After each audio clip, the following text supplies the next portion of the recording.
기대감으로 코스피 지수가 크게 올라 연중 최고치를 경신했습니다. 부동산 경기가 과열 양상을 보이면서 이성태 한국은행 총재가 조만간 기준금리를 인상할 수도 있다는 뜻을 내비쳤습니다. 6명의 생명을 앗아간 임진강 참사와 관련해 수자원공사가 홍수경보 시스템이 고장난 사실을 알고도 이틀 동안 방치해온 것으로 KBS 취재 결과 드러났습니다. 올가을 단풍은 예년보다 일주일 정도 늦은 다음 달 1일쯤 강원도 설악산에서 시작될 전망입니다. 청량한 날씨로 빛깔은 예년보다 고울 전망입니다. 수목장이 새로운 장묘 문화로 주목받으면서 엉터리 수목장 업체들이 기승을 부리고 있습니다. 수억 원에 달하는 바가지는 물론 그린벨트까지 훼손하는 실태를 고발합니다. 국내에서 유일하게 사막 풍광을 보여주는 대청도 사막이 점점 줄어들고 있습니다. 주변에 조성된 소나무 방사림 때문인데 대책 마련이 시급합니다. 마트 직원들이 신종플루에 감염됐다는 소문이 퍼져 매출이 급감하고 관광버스 이용객이 줄어드는 등 지나치게 확산된 신종플루 공포가 경기 회복에 걸림돌이 되고 있습니다. 식당과 카페 100여 곳에 침입해 금품을 훔쳐온 30대 남자가 경찰에 붙잡혔습니다. 1분 만에 번개같이 물건을 훔치고 달아나 보안업체까지 따돌렸습니다. 해파리떼로 몸살을 앓고 있는 남해안에서 엎친 데 덮친 격으로 불가사리떼까지 기승을 부리고 있습니다.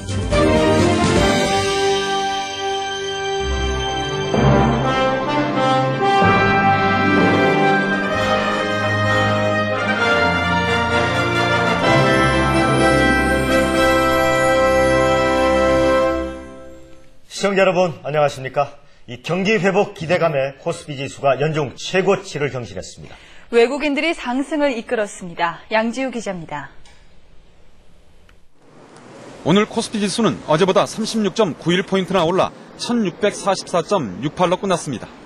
지난해 7월 1일 이후 최고치입니다.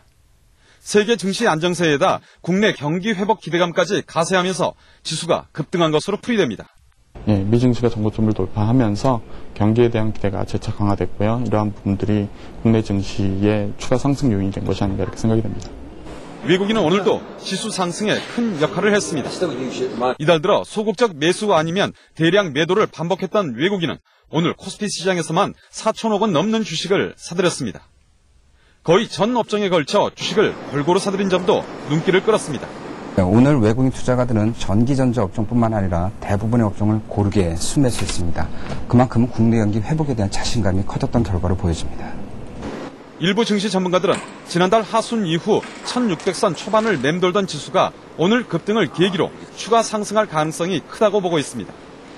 하지만 주가가 단기 급등한 데다 금리 인상 시기가 빨라질 수도 있다며 지나친 낙관은 금물이라는 신중론도 만만치 않습니다. KBS 뉴스 양지우입니다. 한국은행은 금리 인상 카드를 만지작거리고 있습니다. 급등세인 집값이 주요 변수입니다. 구영희 기자입니다.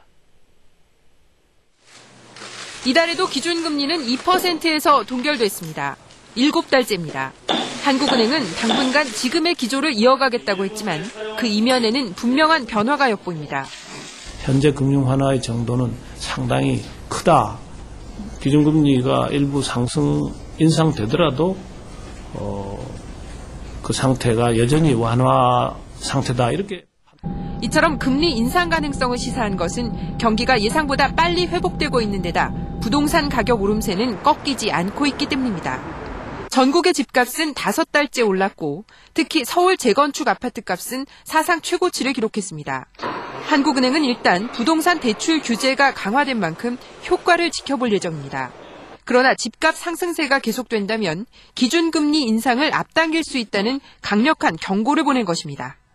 경기가 지금과 같은 개선 추세를 지속하고 부동산이 앞으로도 불안한 모습을 보인다면 금리는 예상보다 빨리 연내에도 인상할 수 있을 거라고 생각합니다.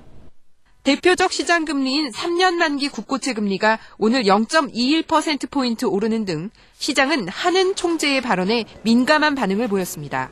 KBS 뉴스 구영입니다. 서민 물가를 챙기기 위해 재래시장을 찾은 이명박 대통령, 이 대기업들의 가격 담합에 책임을 물으라고 지시했습니다. 이재원 기자입니다. 이명박 대통령이 추석 민생과 물가 점검을 위해 남대문 시장을 찾았습니다. 재래시장 상품권으로 물건을 직접 사기도 하면서 장바구니 물가를 확인했습니다. 이거 얼마씩 팔아요? 이거요 4만 원이요. 이거 제가 이거 하나 사주면 좋습니다. 때맞춰 남대문 시장을 찾은 시민 2천여 명과 함께 이 대통령은 일일이 악수를 나눴습니다. 이 대통령은 현장에서 비상경제대책회의를 열어 친서민 정책에 역행하는 가격 담합 등 불공정 행위에 대해 엄중히 책임을 물으라고 지시했습니다. LPG와 우유를 예로 들면서 서민들에게 큰 영향을 끼치는 상품은 가격이 왜곡되지 않도록 신경 쓰라고 당부했습니다.